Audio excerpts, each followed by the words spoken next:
په بلوچستان ایالت کې د روغتیا چارو د ایالتي څانګې ویان له لوري هر ورځ و خبري رسنۍ ته د کورونا د مریضانو په اړه خبر رالیږل کیږي. په هغه کې د کورونا د نوي مریضانو تعداد، روغ شوي مریضان او په ټول ایالت کې د دغه وبا څخه متاثر مریضانو تعداد ښودل کیږي. ستا هغه د هر ورځې تعداد ته وکتل سي هغه ورځې تر بل د کورونا د مریضانو تعداد کم را روان دی. که څه هم پر روان لوی اختر په محل سرکاري چارواکي دا ویره ښکاره کوي چې دغه مرض به یو بیا په لوړه کچه سر راپورته کی خو د دې برسېره په ګرځبندیز په موده کې زیاتوالی راوستلی دی چې د سهار څخه بیا در ماښام در 7 بجو پورې دکانونه خلاص ساتلو امر یې کړی دی. خو په دغه حالاتو کې هم د سیمې دکانداران او تاجران وایي چې اوس هم دوی د زیاتو زیانونو سره مخامخ دي. د تاجرانو د سازمان مشر غړي محمد هاشم اسکزی وایي ډېر تاوان ورسېد، یعنې کاروبار باندې ډېر اثر وکړي. بالکل په دې ښار کې راوت ډېر باران په تکلیف اخته دي، هر شي باندې اثر وکړي. د کپړو، د پرچون، د ټیلر برادري، د حمام په حواله، یعنې هر حواله چې ډېر تکلیفات ورسېدي.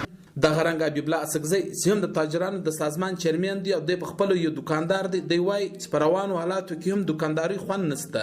د کورونا مرض پر دوی باندې غټ اثر اچولی دی. د کورونا وایرس څه وخت راغلی دی دا ټیم زموږ پر کاروبار د دې دونه منفي اثرات غورځول شوي دي چې زموږ پر کم چا باندې پیسې باندې دي هغه پیسې موږ ته نه راخیږي او دلته چې زموږ له علاقې سره زموږ کم تجارت موږ له کم خلک د بیابانه سره راکړل زموږ سبشان سوداوي کولې هغه دغه د کورونا وایرس د وجه دا ټیمګر د دراخپلو ځایو پرې مېدوده دي زموږ کاروبار دا ټیم بالکل پر 0 پوینټ باندې ولاړ دی.